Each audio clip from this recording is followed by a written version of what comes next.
ಅಭಿನವಶಂಕರ ಅಧ್ಯಾಯ 21 ಗುರುದೇವತಾ ಭಕ್ತಿ. ಗುರುರ್ಬ್ರಹ್ಮ ಗುರುರ್ವಿಷ್ಣು ಗುರುದೇವೋ ಮಹೇಶ್ವರಃ ಗುರು ಸಾಕ್ಷಾತ್ ಪರಬ್ರಹ್ಮ ತಸ್ಮೈ ಶ್ರೀ ಗುರವೇ ನಮಃ ಎಂಬ ಎಲ್ಲರಿಗೂ ಸುಪರಿಚಿತವಾದ ಮಂತ್ರಶ್ಲೋಕವು ಗುರುವನ್ನು ಬ್ರಹ್ಮ ವಿಷ್ಣು ಮತ್ತು ಮಹೇಶ್ವರರೆಂದು, ಅಷ್ಟೇ ಅಲ್ಲದೆ ಪರಬ್ರಹ್ಮ ಸ್ವರೂಪನೆಂದೂ ಸಾರುತ್ತದೆ. ಗುರುವನ್ನು ಈ ದೇವತೆಗಳಿಗೆ ಸಮನೆಂದು ಮಾತ್ರ ಸ್ತುತಿಸುವುದಿಲ್ಲ. ಶ್ರೀ ಗುರುವರ್ಯರು ತಮ್ಮ ಗುರುಗಳಾಗಿದ್ದ ಶ್ರೀ ನರಸಿಂಹ ಭಾರತಿ ಸ್ವಾಮಿಗಳವರನ್ನು, ಶ್ರೀ ಶಂಕರ ಭಗವತ್ಪಾದಾಚಾರ್ಯರನ್ನು ಕೇವಲ ದೈವೀ ಪುರುಷರೆಂದು, ಸಂತ ಶ್ರೇಷ್ಠರಾದ ಯೋಗಿಗಳೆಂದು ಮಾತ್ರವೇ ಭಾವಿಸದೆ ಅವರಿಬ್ಬರನ್ನು ದೇವರ ಅವತಾರಗಳೆಂದೇ ಭಾವಿಸಿದ್ದರು, ನಂಬಿದ್ದರು. ಅವರ ಗುರುಭಕ್ತಿಗೆ ಎಲ್ಲೇ ಪಾರವೇ ಇಲ್ಲದೆ ಅವರು ಗುರುವಿನಲ್ಲಿ ಸರ್ವದೇವರನ್ನೂ ದರ್ಶಿಸುತ್ತಿದ್ದರು. ಪ್ರತಿದಿನವೂ ಸ್ನಾನಾನಂತರ ತಮ್ಮ ಗುರುಗಳು ಧರಿಸುತ್ತಿದ್ದ ಶ್ರೀಪಾದುಕೆಗಳನ್ನು ವಸ್ತ್ರಗಳಿಂದ ಒರೆಸಿ ಹೃದಯಕ್ಕೂ ನೇತ್ರದ್ವಯಕ್ಕೂ ಒತ್ತಿಕೊಂಡು ಶಿರಸ್ಸಿನಲ್ಲಿರಿಸಿಕೊಂಡು ಗುರುಗಳನ್ನು ಧ್ಯಾನಿಸುತ್ತಿದ್ದರು. ಆ ಪಾದುಕೆಗಳನ್ನು ಕಂಡಾಗಲೆಲ್ಲ ಅವರಿಗೆ ತಮ್ಮ ಗುರುಗಳು ಅವುಗಳನ್ನು ಧರಿಸಿ ನಿಂತಂತೆಯೇ ಭಾಸವಾಗುತ್ತಿತ್ತು. ಇತರ ಪೂಜೆಗಳನ್ನು ಆರಂಭಿಸುವ ಮುನ್ನ ಆ ಪಾದುಕೆಗಳನ್ನು ಭಕ್ತಿ ಶ್ರದ್ಧೆಗಳಿಂದ ಪೂಜಿಸುತ್ತಿದ್ದರು. ಹಾಗೆಯೇ ಇತರ ಜಪಗಳಿಗಿಂತ ಮೊದಲು ಗುರುಧ್ಯಾನ ಮಾಡುತ್ತಿದ್ದರು. ಯಾರಾದರೂ ಪೀಡಾ ನಿವಾರಣೆಗಾಗಿ, ಭಯ ಭೀತಿ ನಿವಾರಣೆಗಾಗಿ, ಕಷ್ಟ ನಿವಾರಣೆಗಾಗಿ ತಮ್ಮಲ್ಲಿ ಶರಣಾಗಿ ಬಂದಾಗ ವಿಭೂತಿಯನ್ನು ಅಥವಾ ಇತರ ರಕ್ಷಾರೂಪವಾದ ಪದಾರ್ಥವನ್ನು ಶ್ರೀ ಗುರುಪಾದುಕೆಗಳಲ್ಲಿಟ್ಟು ಮಂತ್ರಪೂರ್ವಕವಾಗಿ ಅಭಿಮಂತ್ರಿಸಿದ ನಂತರವೇ ಕೊಡುತ್ತಿದ್ದರು. ಅವುಗಳ ಉಪಯೋಗದಿಂದ ಅರಿಷ್ಟ ನಿವಾರಣೆಯಾಗಿ ಆರ್ತರು ಭೀತರು ಹರ್ಷ ಸುಖ ಭಾಜನರಾಗುತ್ತಿದ್ದರು. ಸಂಭಾಷಣೆಗಳನ್ನು ನಡೆಸುವ ಕಾಲದಲ್ಲಿ ತಮ್ಮ ಗುರುಗಳನ್ನು ಕುರಿತ ಪ್ರಸ್ತಾಪವನ್ನು ತಂದುಕೊಳ್ಳದೇ ಇರುತ್ತಿರಲಿಲ್ಲ. ಸಂಚಾರ ಹೊರಡುವ ಮುನ್ನವೂ ಸಂಚಾರದಿಂದ ಹಿಂತಿರುಗಿದ ನಂತರವೂ ಗುರುವರ್ಯರು ತಮ್ಮ ಗುರುಗಳ ಸಮಾಧಿಯಲ್ಲಿ ಸರ್ವ ವಿಷಯಗಳನ್ನು ವರದಿಯೊಪ್ಪಿಸಿ ಪ್ರಣಾಮಗಳನ್ನು ಸಲ್ಲಿಸಿ ಅನುಜ್ಞೆಯನ್ನು ಆಶೀರ್ವಚನಗಳನ್ನೂ ಪಡೆಯುತ್ತಿದ್ದರು. ತಮ್ಮ ಗುರುಗಳ ಜಯಂತಿ ಆರಾಧನೆಗಳನ್ನು ಅತ್ಯಂತ ಭಕ್ತಿ ಶ್ರದ್ಧಾಪೂರ್ವಕವಾಗಿ ಆಚರಿಸುತ್ತಿದ್ದ ಗುರುವರ್ಯರು ಎಷ್ಟೋ ಸಲ ಭೋಜನಕ್ಕೆ ಬಂದಂತಹ ಬ್ರಾಹ್ಮಣರಿಗೆ ತಾವೇ ಸ್ವತಃ ಬಡಿಸುತ್ತಿದ್ದುದೂ ಉಂಟು. ಹೀಗೆಯೇ ಶ್ರೀ ಶ್ರೀ ಗುರುವರ್ಯರ ದೈವಭಕ್ತಿಯೂ ಅನಾದೃಶ್ಯವಾಗಿತ್ತು. ಅವರ ದೈವಭಕ್ತಿ ಪರಾಭಕ್ತಿಯಾಗಿದ್ದು ಜೀವ ಬ್ರಹ್ಮರು ಪ್ರತ್ಯೇಕವಲ್ಲ, ಒಂದೇ ಬ್ರಹ್ಮವೇ ಎಂಬ ಅಭೇದ ದೃಷ್ಟಿಯಿಂದ ಕೂಡಿತ್ತು. ಜೀವ ಬ್ರಹ್ಮೈಕ್ಯವನ್ನು ಅನುಭವಕ್ಕೆ ತಂದುಕೊಂಡಿದ್ದವರಿಗೆ ಈ ಪೂಜೆ ಅಭಿಷೇಕಾದಿಗಳೆಲ್ಲ ಏಕೆ ಎಂದೆನ್ನಿಸಬಹುದು ನಮಗೆ. ಆದರೆ ಈ ಶರೀರದ ಆವರಣದ ಬಂಧನದಲ್ಲಿರುವವರೆಗೆ ಅದಕ್ಕೆ ತಕ್ಕಂತಹ ವರ್ಣ ಆಶ್ರಮ ಧರ್ಮಗಳನ್ನು ವಿಹಿತವಾಗಿ ಶರೀರವು ಪಾಲಿಸಲೇಬೇಕಲ್ಲವೇ? ಮತ್ತು ವಿಶ್ವವಿಖ್ಯಾತವಾದ ಜ್ಞಾನಪೀಠದ ಆಚಾರ್ಯರಾಗಿರುವವರ ಮೇಲ್ಪಂಕ್ತಿಯನ್ನು ಬಹುಜನ ಶಿಷ್ಯರು ಎದುರು ನೋಡುತ್ತಿರುತ್ತಾರಲ್ಲವೇ? ಲೋಕಾನುಗ್ರಹಕ್ಕಾಗಿ ಭಕ್ತಿಯನ್ನು ಆಚರಿಸಿ ತೋರುತ್ತಿದ್ದ ಗುರುವರ್ಯರು ಆಯಾ ದೇವತೆಯ ಆರಾಧನೆಯ ಕಾಲದಲ್ಲಿ ಆಯಾ ದೇವತೆಯ ಪಾರಮ್ಯವನ್ನೇ ಕಾಣುತ್ತಿದ್ದರು. ಇಡೀ ವಿಶ್ವವೇ ಎಲ್ಲವೂ ಬ್ರಹ್ಮಮಯವಾಗಿರಲು ಈಶಾವ್ಯಾಸಮಿದಂ ವಿಶ್ವಂ ಮೃತ್ ಶಿಲಾಲೋಹಾದಿ ವಿಗ್ರಹಗಳಲ್ಲಿಯೂ ಬ್ರಹ್ಮನೇ ತಾನೇ ಕಾಣಬೇಕು. ಬ್ರಹ್ಮವನ್ನೇ ಉಪಾಸಕರು ತಮ್ಮ ತಮ್ಮ ಅರ್ಹತೆ ಯೋಗ್ಯತೆಗಳಿಗನುಗುಣವಾಗಿ ಶಿವನೆಂದೋ ವಿಷ್ಣುವೆಂದೋ ಗಣಪತಿಯೆಂದೋ ಕರೆಯುತ್ತಾರಲ್ಲವೇ? ಇವರಲ್ಲಿ ಯಾರು ದೊಡ್ಡವರು, ಯಾರು ಚಿಕ್ಕವರು, ಯಾರು ಹೆಚ್ಚು, ಯಾರು ಕಡಿಮೆ, ಶಿವ ಹೆಚ್ಚೋ ವಿಷ್ಣು ಹೆಚ್ಚೋ? ಆಯಾ ಮೂರ್ತಿಯನ್ನು ಆರಾಧಿಸುವ ಕಾಲದಲ್ಲಿ ಆಯಾ ಮೂರ್ತಿಯಲ್ಲಿ ವ್ಯಕ್ತವಾಗಿರುವ ಗುಣವಿಶೇಷದ ಪ್ರಾಧಾನ್ಯತೆಗೆ ತಕ್ಕಂತೆ ಆಯಾ ಸ್ತೋತ್ರಗಳನ್ನು ಪಠಿಸುತ್ತಾ ತನ್ಮಯರಾಗುತ್ತಿದ್ದ ಗುರುವರ್ಯರು ಮುಮುಕ್ಷುಗಳಿಗೆ ಮಾರ್ಗದರ್ಶನವನ್ನು ನೀಡುತ್ತಿದ್ದರು. ತಮ್ಮ ಸಂಚಾರ ಕಾಲದಲ್ಲಿ ಅನೇಕ ದೇವಸ್ಥಾನಗಳನ್ನು ಸಂದರ್ಶಿಸಿದ್ದ ಗುರುವರ್ಯರು ಅನೇಕ ಕಡೆಗಳಲ್ಲಿ ಪೂಜಾದಿಗಳನ್ನು ವೈದಿಕ ಕ್ರಮದಲ್ಲಿ ಏರ್ಪಡಿಸಿದುದೇ ಅಲ್ಲದೆ ತಾವೇ ಸ್ವತಃ ಪೂಜಾದಿಗಳನ್ನು ನೆರವೇರಿಸಿ ತಮ್ಮ ತಪೋಬಲದಿಂದ ಆಯಾ ಮೂರ್ತಿಯಲ್ಲಿ ದೇವತಾ ಸಾನ್ನಿಧ್ಯ ಉಂಟಾಗುವಂತೆ ಅರ್ಚನೆ ಮಾಡುತ್ತಿದ್ದರು. ಶ್ರೀ ಗುರುವರ್ಯರು ಸಂಚಾರ ಕ್ರಮದಲ್ಲಿ ನೆರೂರಿಗೆ ಆಗಮಿಸಿದಾಗ ಅಲ್ಲಿರುವ ಶ್ರೀ ಸದಾಶಿವ ಬ್ರಹ್ಮೇಂದ್ರರ ಸಮಾಧಿಯಲ್ಲಿ ಪೂಜಾದಿಗಳನ್ನು ನೆರವೇರಿಸಿದರೆಂದೋ ಆ ಸಮಾಧಿಯಲ್ಲಿಯೇ ದರ್ಶನವಿತ್ತ ಶ್ರೀ ಸದಾಶಿವ ಬ್ರಹ್ಮೇಂದ್ರರೊಡನೆ ಸಂಭಾಷಣೆ ನಡೆಸಿದ್ದರೆಂದೋ ಪ್ರತೀತಿ ಇದೆ. ಶ್ರೀ ಗುರುವರ್ಯರು ಆ ಅವಧೂತರನ್ನು ಕುರಿತು ಸುಂದರವಾದ ಸ್ತೋತ್ರವನ್ನು ರಚಿಸಿದ್ದಾರೆ. ಹೀಗೆಯೇ ಅನೇಕ ಕಡೆ ಅವರು ತನ್ಮಯರಾಗಿ ಪೂಜೆಗಳನ್ನು ನಡೆಸಿ ದೇವತಾ ಸಾನ್ನಿಧ್ಯವು ಹೆಚ್ಚು ಪ್ರಕಟವಾಗುವಂತೆ ಮಾಡಿದ್ದರು. ಅನೇಕ ದೇವತಾ ಸ್ತುತಿಗಳನ್ನು ರಚಿಸಿದ್ದರು. ಶ್ರೀ ಗುರುವರ್ಯರ ತನ್ಮಯತೆಗೆ ಒಂದು ನಿದರ್ಶನವಿದೆ. ಶೃಂಗೇರಿಯ ಶ್ರೀ ಮಲಹಾನಿಕೇಶ್ವರ ಸ್ವಾಮಿಗೆ ಪರ್ವ ದಿನಗಳಂದು ಶ್ರೀ ಗುರುವರ್ಯರೇ ಸ್ವತಃ ಅಭಿಷೇಕ ನಡೆಸುವ ಪದ್ಧತಿಯುಂಟು. ಹಾಗೆ ಒಂದು ಮಹಾಶಿವರಾತ್ರಿಯ ದಿನ ಶ್ರೀ ಗುರುವರ್ಯರು 4 ಯಾಮಗಳ ಪೂಜೆ ಮತ್ತು ಅಭಿಷೇಕವನ್ನು ನಡೆಸಿದ್ದರು. 4ನೆಯ ಯಾಮದ ಅಭಿಷೇಕ ನಡೆಯುತ್ತಿತ್ತು. ಶ್ರೀ ಗುರುವರ್ಯರು ಎಂದಿನಂತೆ ಬಾಹ್ಯ ಲೋಕದಿಂದ ಎಚ್ಚರ ತಪ್ಪಿ ಅಂತರ್ಮುಖಿಗಳಾಗಿ ಬಿಟ್ಟಿದ್ದರು. ಅಭಿಷೇಕ ಮಾತ್ರ ಯಥಾಪ್ರಕಾರ ಧಾರಾಕಾರವಾಗಿ ನಡೆಯುತ್ತಲೇ ಇತ್ತು. ಶೃಂಗೇರಿಯ ಸಂಸ್ಕೃತ ಪಾಠಶಾಲೆಯ ಹಲವು ಜನ ವಿದ್ಯಾರ್ಥಿಗಳು ಶ್ರೀ ರುದ್ರ ಮಂತ್ರವನ್ನು ಸುಶ್ರಾವ್ಯವಾಗಿ ಪಠಿಸುತ್ತಿದ್ದರು. ಎಲ್ಲಿಯೋ ಒಂದು ಕಡೆ ಸ್ವರ ತಪ್ಪಿತು. ಅದೇ ವೇಳೆಗೆ ಅಲ್ಲಿಗೆ ಬಂದ ಕಾರ್ಯಭಾರಿ ಶ್ರೀಕಂಠಶಾಸ್ತ್ರಿಗಳು ಆಶ್ಚರ್ಯ ಕೋಪಗಳಿಂದ ಏನು ಸ್ವರ ತಪ್ಪಿತಲ್ಲ ಎಂದು ಗರ್ಜಿಸಿಬಿಟ್ಟರು. ತತ್ಕ್ಷಣವೇ ಶ್ರೀ ಗುರುವರ್ಯರ ಧ್ಯಾನ ಭಂಗವಾಯಿತು. ಅವರು ಶಾಸ್ತ್ರಿಗಳತ್ತ ತಿರುಗಿ ಪ್ರಶ್ನಾರ್ಥಕವಾಗಿ ನೋಡಿದರು.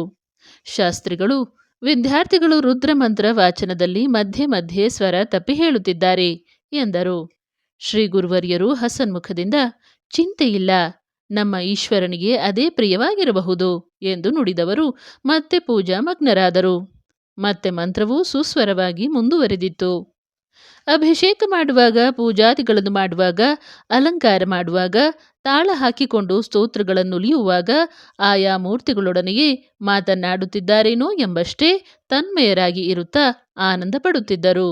ಎಲ್ಲಿಯೇ ಆಗಲಿ, ಯಾವಾಗಲೇ ಆಗಲಿ ದೇವತಾ ಮೂರ್ತಿಯನ್ನು ಸಂದರ್ಶಿಸಿದೊಡನೆಯೇ ಕೈ ಮುಗಿದು ತಲೆಬಾಗುತ್ತಿದ್ದರು. ಇತರರಿಗೆ ಎಂಥ ಮಾರ್ಗದರ್ಶನ! ಸರ್ವವ್ಯಾಪಿಯಾಗಿರುವಂಥ ಭಗವಂತನನ್ನು ನೆನಪಿಗೆ ತರುವಂಥ ವಿಗ್ರಹಗಳು ಕೂಡ ಶ್ರೀ ಗುರುವರ್ಯರಲ್ಲಿ ಭಕ್ತಿಯ ಬುಗ್ಗೆಯನ್ನು ಚಿಮ್ಮಿಸುತ್ತಿದ್ದವು, ಆನಂದಾನುಭವವನ್ನು ತಂದುಕೊಡುತ್ತಿದ್ದವು. ಅಧ್ಯಾಯ 22 ಸಂಪ್ರದಾಯದಲ್ಲಿ ನಿಷ್ಠೆ.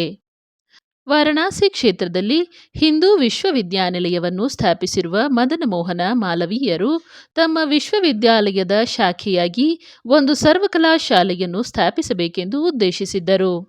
ಅದರ ಅಸ್ಥಿಭಾರ ಶಿಲೆಯನ್ನು ಸ್ಥಾಪಿಸಲು ಶ್ರೀ ಗುರುವರ್ಯರು ಕಾಶಿ ಕ್ಷೇತ್ರಕ್ಕೆ ದಯಮಾಡಿಸಬೇಕೆಂದು ಪ್ರಾರ್ಥಿಸಿಕೊಂಡಿದ್ದರು. ಮಾಲವೀಯರ ವಿಜ್ಞಾಪನಾ ಪತ್ರವನ್ನು ತೆಗೆದುಕೊಂಡು ಅವರ ಆಪ್ತ ಮಿತ್ರರಾದ ದತ್ತಾತ್ರೇಯ ಕೃಷ್ಣ ದಾಮಲೆ ಎಂಬುವರು ಶೃಂಗೇರಿಗೆ ಬಂದಿದ್ದರು. ದಾಮಲೆಯವರು ಶೃಂಗೇರಿಯಲ್ಲಿ ಶ್ರೀ ಶಾರದಾ ಶ್ರೀ ಗುರು ದರ್ಶನವನ್ನು ಮಾಡಿ ತಮ್ಮ ಆಗಮನೋದ್ದೇಶವನ್ನು ಗುರುವರ್ಯರಲ್ಲಿ ನಿವೇದಿಸಿದರು.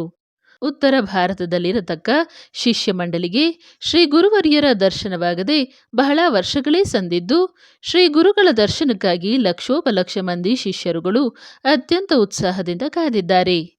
ಈಗ ಒದಗಿರುವ ಸಂದರ್ಭದಿಂದ ಸನ್ನಿಧಾನವು ಉತ್ತರ ದೇಶದ ದಿಗ್ವಿಜಯ ಮಾಡಬೇಕೆಂದು ಪ್ರಾರ್ಥಿಸುತ್ತೇನೆ ಎಂದು ದಾಮಲೆ ಭಿನ್ನವಿಸಿಕೊಂಡರು.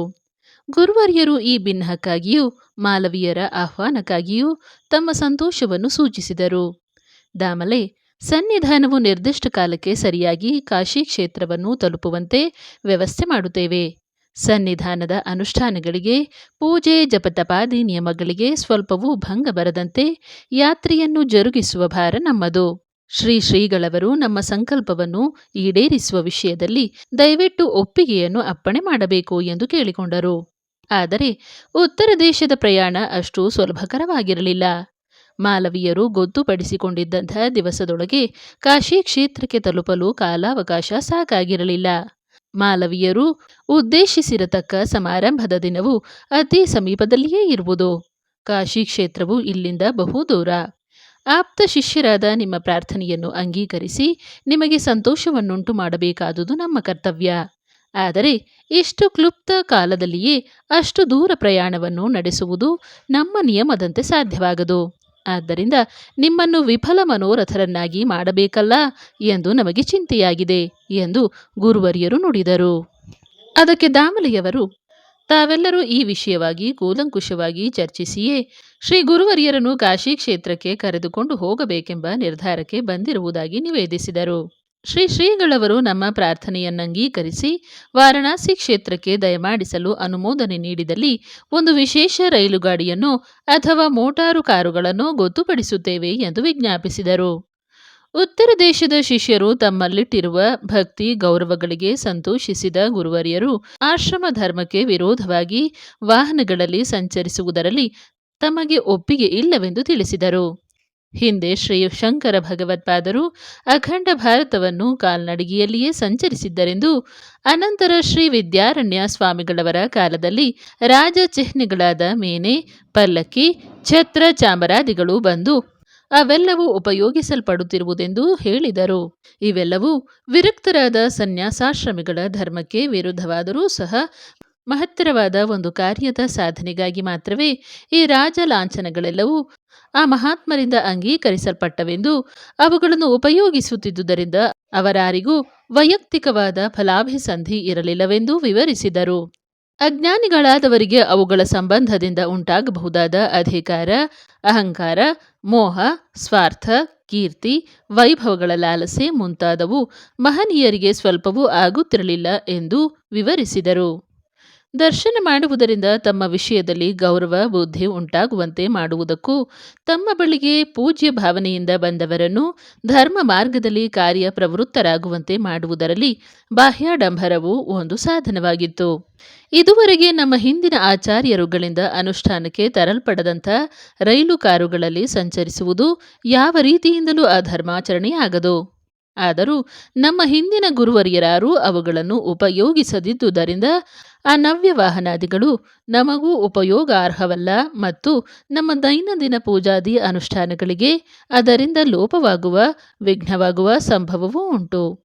ಆದ್ದರಿಂದ ನಿಮ್ಮ ದೇಶಕ್ಕೆ ಸಮೀಪದಲ್ಲಿರುವವರು, ಲೋಕ ಪ್ರಸಿದ್ಧರಾಗಿರುವವರು, ವಯೋವೃದ್ಧರಾಗಿರುವವರು, ಜ್ಞಾನವೃದ್ಧರಾಗಿರುವವರು ಯಾರನ್ನಾದರೂ ಆಹ್ವಾನಿಸಿ ಈ ಕಾರ್ಯವನ್ನು ನೆರವೇರಿಸಿಕೊಳ್ಳಬೇಕೆಂದು ನಮ್ಮ ಸಲಹೆ. ನಮ್ಮನ್ನು ಒತ್ತಾಯಪಡಿಸದೆ ನಮ್ಮ ಈ ಅಭಿಪ್ರಾಯವನ್ನು ನೀವು ಅನುಮೋದಿಸುತ್ತೀರೆಂದು ನಮ್ಮ ದೃಢ ನಂಬಿಕೆ.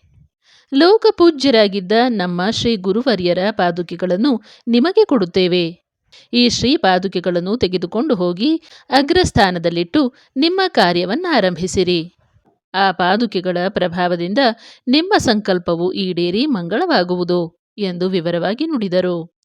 ಮುಂದೆ ಶ್ರೀ ಅಭಿನವ ವಿದ್ಯಾತೀರ್ಥರು, ಶಿಷ್ಯ ಸ್ವಾಮಿಗಳಾದ ಶ್ರೀ ಭಾರತೀ ತೀರ್ಥರು ಕಾಶಿ ಕ್ಷೇತ್ರಕ್ಕೆ ಪ್ರಯಾಣ ಮಾಡಿ 24/1/1977 ಶ್ರೀ ಅನ್ನಪೂರ್ಣ ಪ್ರತಿಷ್ಠೆ ಕುಂಭಾಭಿಷೇಕಗಳನ್ನು ನೆರವೇರಿಸಿದರು. ಶ್ರೀ ಗುರುವರಿಯರು ತಮ್ಮ ಗುರುಗಳಲ್ಲಿ ಹೊಂದಿದ್ದ ಅನನ್ಯ ಪೂಜ್ಯ ಭಾವನೆಯನ್ನು ಕಂಡು ದಾಮಲೆಯವರು ಇತರರು ವಿಸ್ಮಯಪಟ್ಟರು. ಶ್ರೀ ಗುರುವರಿಯರು ದಾಕ್ಷಿಣ್ಯಕ್ಕೆ ಒಳಗಾಗಿಯಾಗಲಿ, ಬಹು ಜನರನ್ನು ಮೆಚ್ಚಿಸುವುದಕ್ಕಾಗಿಯಾಗಲಿ, ಅಥವಾ ಬರಬಹುದಾದಂಥ ಹೆಸರು, ಕೀರ್ತಿ, ಗೌರವ, ಪ್ರತಿಷ್ಠೆಗಳಿಗಾಗಿಯಾಗಲಿ ವಶರಾಗದೆ ಹಿಂದಿನ ಸಂಪ್ರದಾಯವನ್ನು ತ್ಯಜಿಸಿದವರಲ್ಲ. ನೂತನವಾದಂಥ ವಾಹನವನ್ನು ಉಪಯೋಗಿಸಲು ಇದ್ದ ಪ್ರಬಲ ಕಾರಣವೇನು? ಒಂದು ಕಲಾಶಾಲೆಯ ಶಂಕುಸ್ಥಾಪನೆ ಮಾತ್ರ. ಅದಕ್ಕಾಗಿ ತಾವೇ ಹೋಗಬೇಕೇ? ಅನೇಕ ದಿನಗಳ ಸಂಚಾರವನ್ನು ಕೆಲವೇ ದಿನಗಳಲ್ಲಿ ಮುಗಿಸಿ ಆಶ್ರಮದ ನಿಯಮಬದ್ಧವಾದ ಅನುಷ್ಠಾನಗಳಿಗೆ ವಿಘ್ನ ತಂದುಕೊಳ್ಳಬೇಕಾದಲ್ಲಿ ಅದು ಸಮಾಧಾನಕರವೇ? ನೂತನ ವಾಹನಾದಿಗಳನ್ನು ಉಪಯೋಗಿಸಲು ಬೇರೆ ಯಾವ ಪ್ರಬಲ ಕಾರಣವೂ ಇಲ್ಲದ್ದರಿಂದ ಗುರುವರ್ಯರು ಒಪ್ಪಲಿಲ್ಲ. ಅವರು ಪರಂಪರೆಯಲ್ಲಿ ಇಟ್ಟಿದ್ದ ದೃಢ ನಂಬಿಕೆಯನ್ನು ತಿಳಿದ ದಾಮಲೆ ಆಶ್ಚರ್ಯಪಟ್ಟರು. ಅವರ ಅಪ್ಪಣೆಯಂತೆ ಪರಮ ಗುರುವರ್ಯರ ಪೂಜ್ಯ ಪಾದುಕೆಗಳನ್ನು ಅತ್ಯಾದರದಿಂದ ಭಕ್ತಿಯಿಂದ ನಡೆದು ಭಕ್ತಿ ಶ್ರದ್ಧೆಗಳಿಂದ ಸಾಷ್ಟಾಂಗವೆರಗಿ ಸ್ವಕ್ಷೇತ್ರ ಕಾಶಿ ಕ್ಷೇತ್ರಕ್ಕೆ ಹಿಂತಿರುಗಿದರು. ಕಾಶಿ ಕ್ಷೇತ್ರದಲ್ಲಿ ಹಿಂದೂ ವಿಶ್ವವಿದ್ಯಾಲಯದ ಸರ್ವಕಲಾಶಾಲೆಯ ಅಸ್ಥಿಭಾರ ಶಿಲಾಸ್ಥಾಪನೆಯ ನಂತರ ಶ್ರೀ ಮದನ ಮೋಹನ ಮಾಲವೀಯರೇ ಸ್ವತಃ ಬಂದು ಶ್ರೀ ಗುರುವರ್ಯರನ್ನು ದರ್ಶಿಸಿದರು. ಆಗ ಗುರುವರ್ಯರು ಮದ್ರಾಸಿನ ಶೋಲವಂದನ್ ಎಂಬ ಗ್ರಾಮದಲ್ಲಿದ್ದರು.